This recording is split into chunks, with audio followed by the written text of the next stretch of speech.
Elizabeth Taylor reveals 6 Golden Age actors who were actually evil. When Elizabeth Taylor died, the world believed the story was over. The diamonds were sold. The mansion was emptied. The legend was sealed. But hidden away, locked in a battered box no one was meant to open, was something far more dangerous than jewels. For truth, in her final days, Elizabeth Taylor stopped protecting Hollywood. She stopped playing the villain they made her. And she named names. 6 Golden Age icons you grew up loving. 6 smiling legends she claimed were far darker than anyone ever knew. This is not gossip. This is a reckoning. And once you hear what Elizabeth revealed, you'll never see classic Hollywood the same way again. Debbie Reynolds, the sweetheart who learned how to win. Hollywood loves simple stories. Villains and victims. Angels and sinners. And in the late 1950s, America needed a saint. Her name was Debbie Reynolds. She was sunshine wrapped in curls, the girl next door frozen in perpetual innocence. The smile that promised safety. The wife who looked like she'd never raise her voice, never break a rule, never survive a betrayal. When scandal exploded, the world already knew who to crown and who to crucify. Elizabeth Taylor was cast as the monster. Debbie Reynolds became the martyr. But Elizabeth's final recordings tell a different story, one far less comforting. She doesn't deny the affair. She never did. What haunted her wasn't guilt. It was the realization that while she was drowning in grief, Debbie was already calculating the tide. Behind the studio lights, the marriage between Debbie Reynolds and Eddie Fisher was already hollow. 2 actors trapped in a contract masquerading as love, playing America's perfect couple while living separate emotional lives. By the time Elizabeth entered the picture, the fairy tale had already ended, it just hadn't been announced yet. When the truth finally surfaced, Elizabeth expected heartbreak. Screaming. Private devastation. Maybe rage. What she witnessed instead felt surgical. Debbie didn't confront her husband behind closed doors. She didn't collapse in private. She went straight to the press. Every public appearance became choreography. Youthful dresses. Fragile expressions. Children clutched close like living props. Even the smallest details, diaper pins on a blouse, a trembling smile, were chosen with intention. Debbie didn't just tell her story. She framed it. Elizabeth watched, stunned, as the narrative crystallized overnight. There was no room for nuance. No space for grief. Only roles. Debbie Reynolds, the betrayed angel. Elizabeth Taylor, the home-wrecking seductress. And America devoured it. While Elizabeth absorbed the hatred of a nation, spat on in public, condemned from pulpits, vilified by headlines, Debbie's career quietly resurrected itself. Sympathy became currency. Tears became leverage. The scandal didn't destroy her image, it saved it. That was the moment Elizabeth understood the real cruelty of Hollywood. Not the affair. Not the betrayal. But the power of perception. Debbie Reynolds didn't need to scream to win. She let the world scream for her. She mastered the art of being seen as weak, and used it to become untouchable. Years later, when they reconciled publicly, when cameras captured smiles and forgiveness aboard a cruise ship, Elizabeth felt the same chill she'd felt decades earlier. Even mercy, she believed, was performed. Debbie may have lost a husband, but she won the public soul. And Elizabeth paid the price. The lesson Elizabeth carried to her grave was brutal and precise. In Hollywood, innocence isn't something you are, it's something you perform. And the most dangerous players are never the loudest monsters, but the ones who know exactly how to cry on cue. Eddie Fisher, the man who drifted toward power. Eddie Fisher was never the villain Hollywood feared. He was something far more common, and far more corrosive. He didn't conquer. He attached. In Elizabeth Taylor's story, Eddie isn't remembered as a great love torn between 2 women. He's remembered as a man who floated toward whatever light burned brightest, mistaking proximity to greatness for having a center of his own. To the public, Eddie was charming, the boyish crooner with a clean voice and a cleaner image. America trusted him, which is why his betrayal felt so shocking. But Elizabeth never saw shock. She saw inevitability. Eddie Fisher was Mike Todd's best friend. And when Mike died, suddenly, violently, leaving Elizabeth shattered and barely standing, Eddie didn't step back. He stepped in. Too quickly. Too smoothly. Comfort disguised as loyalty. Presence mistaken for protection. Elizabeth admits that in her grief, she welcomed him. She was drowning, and Eddie was there, offering warmth, attention, certainty. But clarity arrived fast. Eddie didn't fall in love with Elizabeth Taylor the woman. He fell in love with what she represented. She was power. Untouchable stardom. The widow of a titan, glowing with tragedy and influence. And Eddie, who had always orbited stronger figures, couldn't resist the gravity. Walking away from Debbie Reynolds was painful. Walking toward Elizabeth Taylor was profitable. What haunted Elizabeth most was not the affair. It was the ease with which Eddie abandoned his children. Carrie. 2 lives he left behind with a shrug and a song, proving that his loyalty only extended as far as his ambition. Once the scandal settled into marriage, the illusion collapsed. The man who had chased her became smaller by the day. Eddie didn't stand beside Elizabeth when the world turned against them. He hid behind her. When crowds spat insults, she faced forward. When headlines burned, she absorbed the heat. Eddie shrank, terrified of bad press, desperate to be liked, unwilling to carry weight that wasn't applause. Elizabeth began to see him not as a partner, but as a dependent. He enjoyed her money, her homes, her status. He spent freely, lived comfortably, and contributed little. On film sets, the imbalance was humiliating. When she was forced to star alongside him, watching him struggle through scenes, Elizabeth felt trapped, not by love, but by embarrassment. He wasn't cruel. He was hollow. A man who wanted the crown without the burden. The rewards without the reckoning. When pressure mounted, he folded. When responsibility arrived, he disappeared. Eventually, Elizabeth let him go, not with heartbreak, but relief. Eddie Fisher wasn't the great tragedy of her life. He was a lesson. That weakness, when paired with ambition, can be just as destructive as malice. That some people don't destroy you by attacking, they drain you by leaning. In the end, Eddie didn't leave scars because he was powerful. He left them because he was empty. And Elizabeth Taylor walked away wiser, knowing that the most dangerous men aren't always tyrants. Sometimes they're simply passengers, waiting for someone else to drive their lives. Marilyn Monroe, the star who became a storm. Marilyn Monroe was never meant to be Elizabeth Taylor's enemy. History prefers them frozen apart, 2 icons shining in different constellations. But in the early 1960s, fate forced them onto the same battlefield, and Hollywood learned what happens when 2 suns demand the same sky. To Elizabeth, Marilyn wasn't a rival for beauty. She was a rival for power. By the time Cleopatra entered production, Elizabeth Taylor had done the unthinkable. She demanded $1 million, and the studio, desperate and afraid, agreed. It wasn't vanity. It was leverage. Elizabeth knew her worth, and for once, Hollywood had no choice but to admit it. Marilyn watched this from across the lot. For years, she had carried 20th Century Fox on her back. Her face sold tickets. Her body sold fantasies. Her vulnerability sold headlines. Yet when the contracts were signed, she was still treated like a child who should be grateful for crumbs. Something inside her hardened. Elizabeth believed the resentment didn't scream, it simmered. While Elizabeth was in Rome, fighting through pneumonia, a tracheotomy, and punishing heat to keep Cleopatra alive, Marilyn was in Los Angeles, absent. Indecisive. Production stalled. Millions bled out by the day.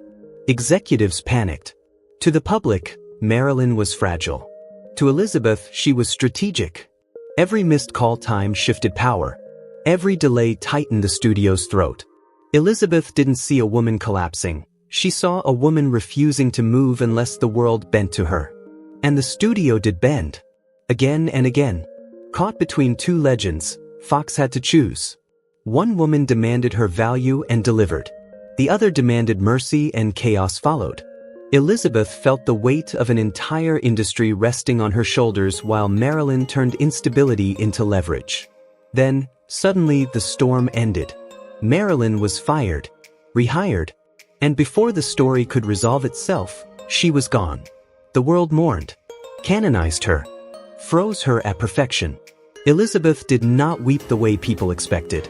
Her reaction, by her own admission, was colder, sharper, because Marilyn's death changed everything. It erased failure. It erased accountability. It transformed a losing power struggle into a permanent victory. Marilyn didn't age. She didn't fade. She escaped. And Elizabeth was left behind, to live, to endure, to age under a microscope Marilyn would never face. In dying young, Marilyn became untouchable, a saint, a symbol, a ghost no one could defeat. Elizabeth carried that resentment quietly. Not hatred, something more complicated. The frustration of a battle that could never be finished. Of a rival who slipped beyond judgment. In the end, Marilyn Monroe wasn't Elizabeth Taylor's greatest enemy. She was her greatest reminder that Hollywood doesn't reward resilience, it romanticizes destruction.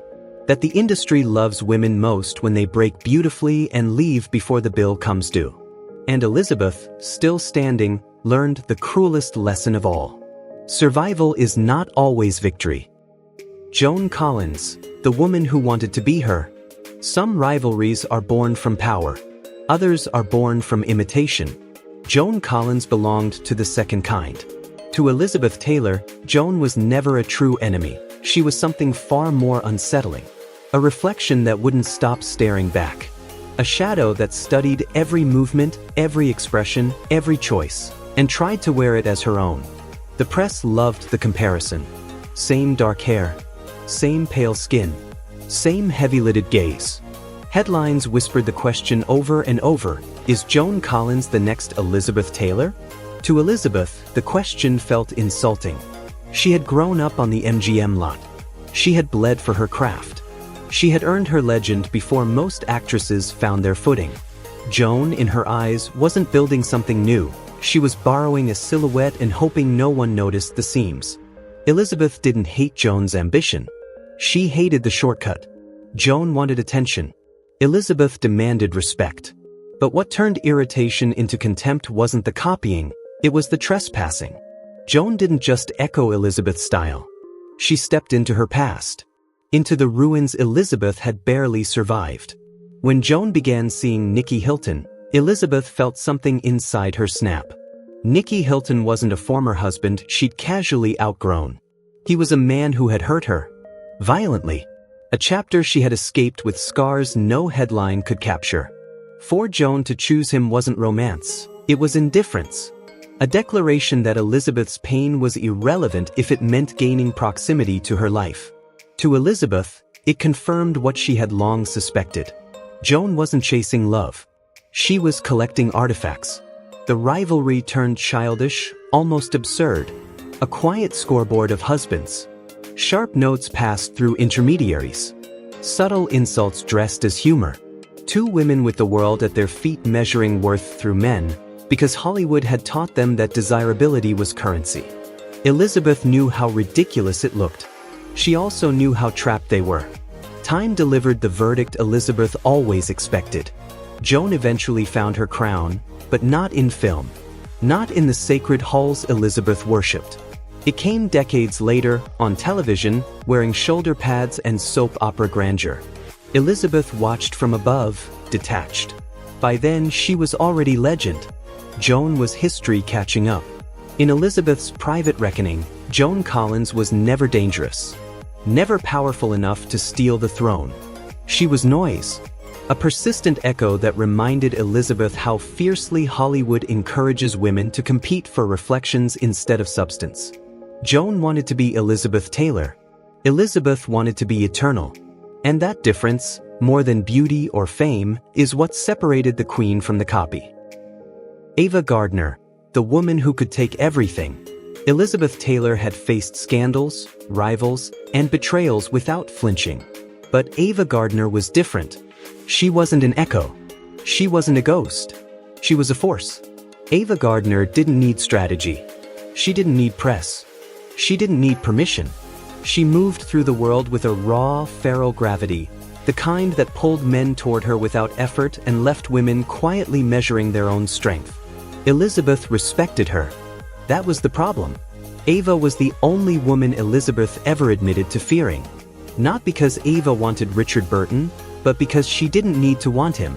Men like Richard drifted toward chaos on their own, and Ava was chaos, refined into flesh and bone. She drank as hard as he did, laughed louder, loved without rules. She mirrored the wildness Elizabeth struggled to contain. The battlefield was not Hollywood. It was Mexico.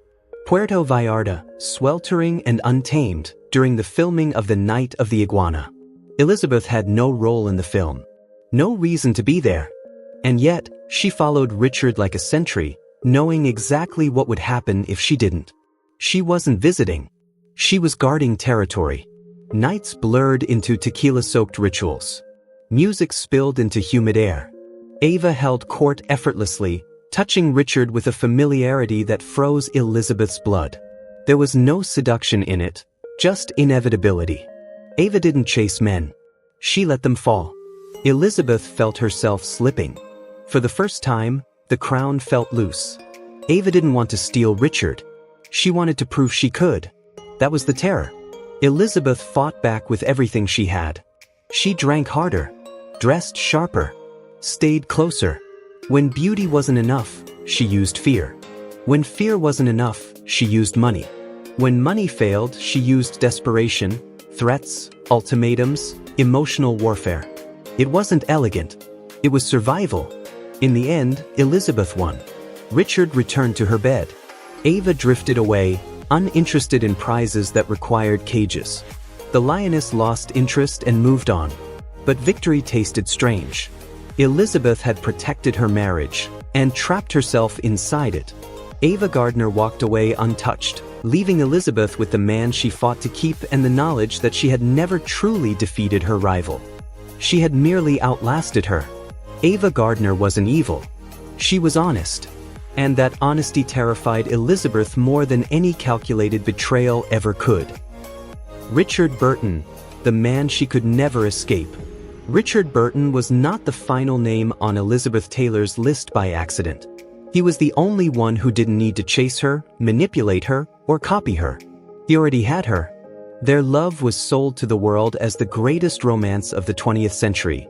Diamonds, yachts, passion that burned bright enough to blind an era. But behind the myth lived something far darker, something Elizabeth only fully understood at the end. Richard Burton was a genius. And he knew it.